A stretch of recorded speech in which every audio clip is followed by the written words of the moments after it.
bodybuilding probably wouldn't be what it is today if everyone loved themselves. Like, the world wouldn't be what it is today if everyone genuinely loved themselves. Like, when you genuinely love yourself, you start to lose a desire and a need for external things. You start to lose a need and desire for external validation. You don't need people. You don't need fancy cars. You don't need fancy shit. You don't need someone to tell you how great you are. You just know. Like, you just know you're fucking dope. And that's where I want to be, and that's where I want to get people to. What's up, guys? This is Coach Nick here. I am an online fitness coach, and I coach in every facet of the word. So I coach health and fitness, I do lifestyle coaching, spiritual coaching, and that's pretty much it at the moment. Slowly expanding into financial coaching as we get there. But this is right now what I'm most passionate about is health, fitness, and mindset and spirituality. So those are the things I tend to stick to, thoroughly enjoy, and my clients get a lot out of it. So why do I coach, and how did I get here? So I've been coaching for about 15 years now. Started mostly just in health and fitness, and over the last 5 or 6 years gotten more into the mindset coaching and life coaching and spiritual type coaching, things like that. Those are just things that like I said, I'm just really passionate about, and anyone who actually knows me in person knows that that's my shit. I'm just one of those people that go very deep into things that I love and to things that I'm passionate about. So health and fitness is the baseline level there, and then it starts to get into mindset, and then emotional,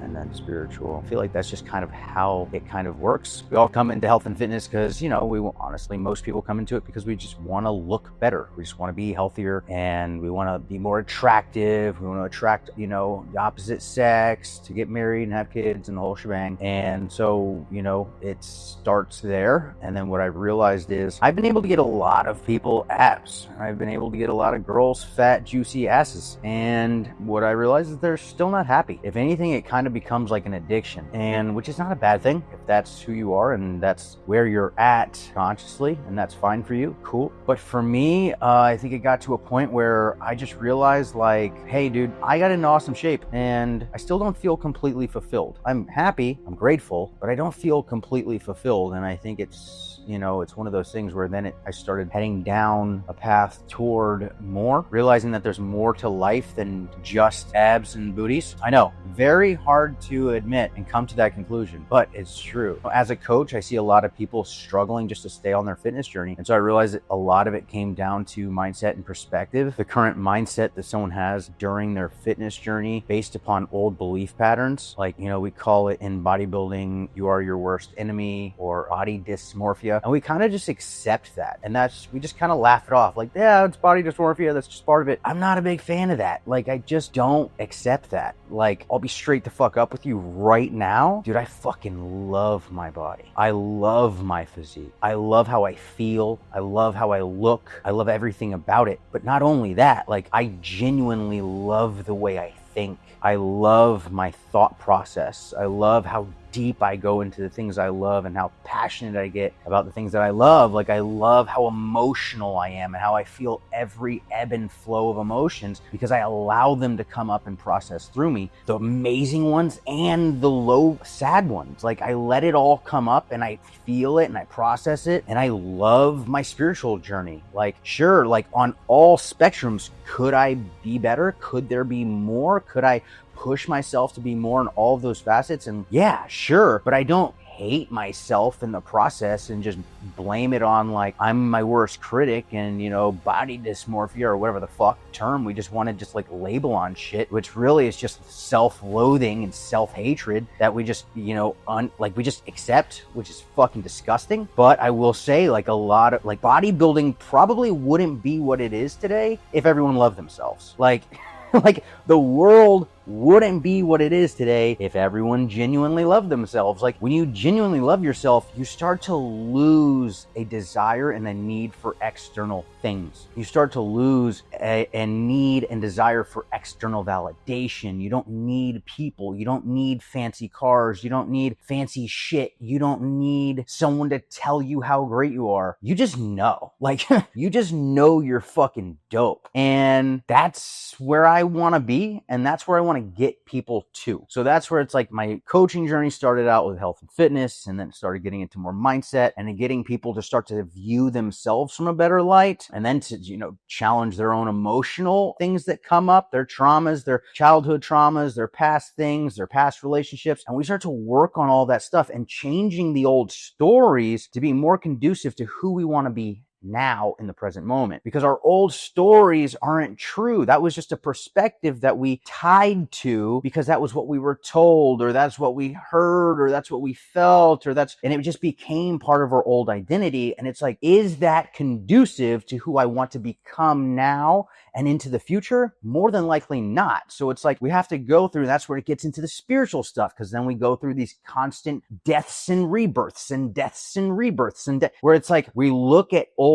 habits and we look at old thought patterns and old perspectives and we go like, that's not who I am anymore. Like, sure, that used to be me and it worked for me at that time, but I realized, like, to become who I really want to be and to become the contributor to the community that I want to be, and to live in the love and the light that I want to live in, and to not self-loathe and to self-hate, to love myself, I have to let the old version of myself die, and then a new version of me is rebirthed. And then it's like, in that new perspective of who you are, you're going to come to another level of awareness in that state that's going to wake you up to another level of old conditioning and old perspectives and old patterns that are keeping you stuck from elevating even more. So then you die to that version of yourself and then you level up again. And it's just like this ever evolving process. And that's kind of where the spirituality comes in. And there's times where it's like, okay, well, I have to give up, my need for control and my need to manipulate. And I have to get to a point where it's like, I have to let go and trust that there is some form of higher power, whatever you want to call that is kind of guiding me. It's guiding me in the right direction. It's helping me to improve. It's bringing in new people and new opportunities into my life. Every time I level up, that's allowing me to become more aware of old conditionings and old patterns, so then I can keep leveling up. And for me, that's what I believe. I believe that there is a higher power, call it whatever you want, that is guiding me and it's helping me and it loves me so much. And it is where all of my love stems from. All of the love that I thought I needed from other people and other things and other places and everything external to make me feel loved was false. It's not true at all. All the love that I desire is already within me, tapped into this higher elevated aspect of who I am that is guiding me. And so that's what I like to do. That's kind of how I kind of channel my coaching, and it works for a lot of people who resonate with my perspectives and resonate with each level of me as I evolve, because over the last 15 years, I'm constantly growing and evolving. And I've had clients for literally stuck with me for 10, 12 years because they grow with me and they elevate with me. And so, yeah, that's why I am a health and fitness coach, lifestyle coach, mental coach, spiritual coach. My goal is to just be a leader of men, of women, of anyone who resonates with my message, and not just a leader in that you follow me, but a leader in the way that I wake you up to the power that you have within yourself. I help be an example of what it's like to live authentically and to live with an open heart and to put myself out there vulnerably and scared and stumbling and bumbling and saying the wrong words and tripping and falling on myself, but I keep going. And I do that with my clients, and I help them to be more self-loving, more self-accepting, more compassionate with themselves, more understanding, and more, just more in tune with who they really are, but from a playful, fun, loving place. Getting away from the self-hatred, getting away from the self-loathing, getting into, I lift and train because I love myself. I eat right because I love myself, and the way I feel when I eat healthy makes me feel more loved, makes me more contributing to my family and my community. When I do that, when I come from a place of, dude, I love myself so much that I don't drink alcohol and do dumb things, and I don't fuck around, I don't partake in hookup culture, I don't fucking get into addictions of giving all my power away to drugs and alcohol and sex. I live in a state of love for myself, and I resonate that love outwardly, and I only do things that elevate my vibration toward love. So I love to go and play outside and go play basketball, go on hikes, go on vacations, go to the beach, go have fun, go do things, read books that elevate my mind and elevate my spirit and elevate my emotions and like help me connect more with other people who are trying to grow and elevate and live in a higher state of frequency of love and compassion and giving and gratitude. Like passion is one of my favorite things. So anything that like makes me feel passionate, I kind of dive into completely. I'm one of those. Like I don't really hold back. I like to go all the fucking way in and feel everything for what it is. And so yeah, that's how I coach. That's the way I do things. So if you want to jump on a coaching call with me and see if there's any way in which that I can help you with your health and fitness, help you with mindset, help you with maybe some emotional things you're going through, help you with some spiritual stuff. If you want to get into that and dabble into the hippie spiritual stuff, I'm all about it. And you want to play in that field with me or anything at all. If you resonate with my message, if my energy comes through and you're like, dude, this guy's dope and I want to fucking chat more, message me, email me. All the stuff will be in my bio. You can find me on Facebook. You can find me on Instagram. You can find me on YouTube. You can find me on TikTok, Nick Antico. And I am here to serve and to help and to grow and to elevate myself, but also anyone who is open to my message. I hope you guys have a great day. I love you all. Sending all the love, happy, uplifting, positive vibes that I got, and have a great day.